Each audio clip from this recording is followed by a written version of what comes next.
Bueno, hay una cantidad de opiniones encontradas. Unos de que las marchas fueron, digámoslo así, muy oportunas, y otros, por el contrario, piensan que en ningún momento dieron fruto las marchas porque igual a Petro se la hundieron todas. Pero es que las reformas no se las hunden a Petro, las reformas se las hunden al pueblo colombiano. Es que es al pueblo colombiano, al ciudadano de a pie, al que se gana el mínimo y a veces hasta menos del mínimo, el que en realidad le sirven las reformas. No, Petro tranquilamente cuando termine su mandato se puede ir a vivir a Miami como lo hace Duque, por ejemplo, que vive en Estados Unidos, aunque estos días está de paso por aquí, y ganarse 40 millones de pesos mensuales. Eso no es para Petro. O sea, pues abran un poquitico el cerebro, piensen por favor, o sea, tengan la dimensión. Yo sé que ser analfabeto proviene de las calles, pero hasta universitarios analfabetos, eso duele mucho, eso cuesta mucho.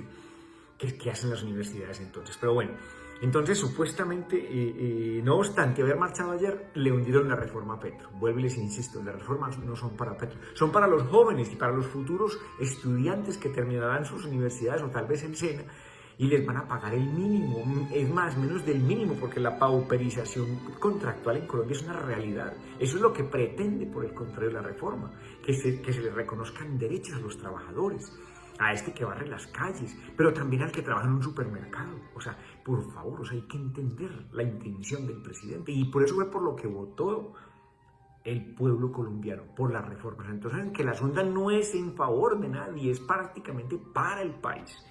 Hay que entender eso muy bien. Pero, por ejemplo, uno encuentra personajes hasta del pueblo de uno aplaudiendo, o sea, y citando que Fenalco, por ejemplo, dice que felicita a los senadores porque hundieron la reforma. Pero ¿quién es Fenalco? En 1994, para traerles algo de historia rápidamente, en 1994, Fenalco Antioquia afirmó que se conformaron así tranquila y grotescamente las famosas convivir. Y en ese entonces el presidente de Fenalco era un señor llamado Sabas Pretel de la Vega.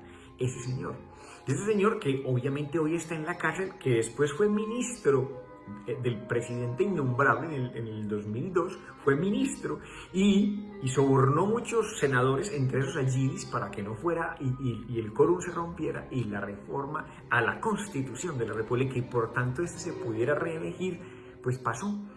Y el hombre se pudo reelegir. Pero ¿dónde está hoy por hoy Sabas? Está en la cárcel. Y después alguien también fue presidente de Fenalco, que fue el ministro Botero, que fue ministro precisamente de Duque, que bombardeó niños y mató un montón de niños, como 14 niños en un bombardeo. Y hoy por hoy, el presidente de Fenalco es Juan Carlos Cabal San Clemente. De ese apellido San Clemente a ustedes les debe llamar la atención. Y a su vez, Cabal. Bueno, o sea, entonces decir que Fenalco tiene toda la razón, porque cita pues de que felicita a los que, digamos, apoyaron que la reforma se hundiera. O sea, eso es una barbaridad. Pero bueno, es que en este país se comporta, digamos, que los que mandan en el país se comportan así. ¿Qué vamos a hacer? Pues digamos que hay muy mucho por hacer.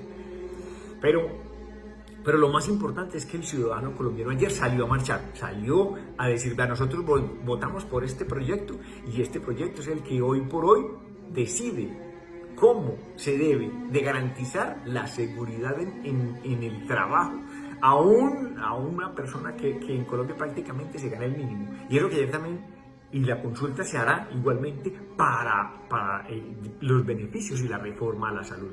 Es imposible entonces que un ciudadano colombiano, cuando la oposición le pregunte: oiga, ¿usted es cierto que no está de acuerdo con que le paguen las horas extras o que le paguen los dominicales?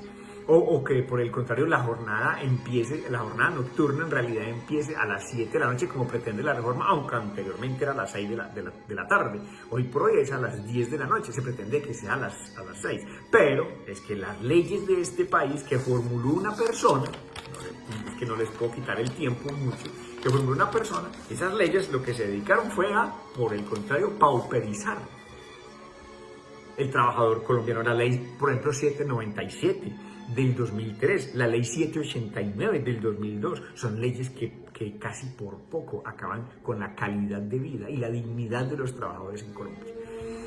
Y ustedes saben muy bien quién fue el ponente de esas, y aparte del ponente, también en qué gobiernos fue que estas leyes se expidieron y se volvieron ley de la República, y vuelvo e insisto, pauperizaron la condición laboral de los trabajadores en Colombia. Hoy por hoy, por ejemplo, un médico tiene que ir a trabajar en muchos hospitales para poder ganar bien. Entonces vaya y venga como estén sus pacientes. Y a su vez procuran que prácticamente los enfermos tengan que tutelar para poder adquirir derechos de salud que ellos han pagado. O usted se va a oponer, por ejemplo, a que en su contrato laboral, pues no sea a término de prestación de servicios que son 2 o 3 meses, sino que usted tenga de alguna manera una mediana estabilidad laboral. O sea, usted se va a oponer a eso, eso le va a preguntar a usted la oposición, usted no está de acuerdo en que le den un contrato un poquitico más estable. O sea, el colombiano tiene que pensar, e insisto, yo conozco y sé que el analfabetismo está en las calles, pero que el analfabetismo provenga de las universidades, eso es muy complejo. Y uno lo ve con personas, hasta del pueblo de uno, que apoyan que no se haya, que la reforma no se apoye, hasta concejales, ¿cómo le parece? Y entre esos obviamente hay senadores, y esos irán a las calles, y esos irán a las veredas. Ojo, a las veredas, donde los campesinos, que se les procura también que se les pague y que se les reconozca su trabajo, que son los que mantienen este país con la boca llena, esos irán a las veredas a pedir votos. Pero no es que solamente fueron esos senadores de esos partidos, del Partido Conservador, del Partido Liberal, del Centro Democrático. No, es que ellos representan un partido, es que no es ellos autónomamente los que votaron que eso se hundiera, no, es que ellos representan un partido. Y hay unos liberales muy estrechos a Gaviria, precisamente, que lo que pretenden es que la pauperización del trabajador sea igual y sea peor y se lleva del berraco y eso no les importa un carajo. Así es como estos líderes políticos de este país, desde el Senado, desde la Asamblea y desde los consejos municipales se portan. Bueno, algunos, por fortuna, y hacen público ese tipo de manifestaciones que les llega por cadenas y, o sea, no, hijueputa, es que no leen nada, es que no analizan nada, pero van a ir después a pedir votos. ¿Usted qué le va a decir como concejal o como asambleísta a un campesino que usted se opuso que le mejoraran las condiciones laborales?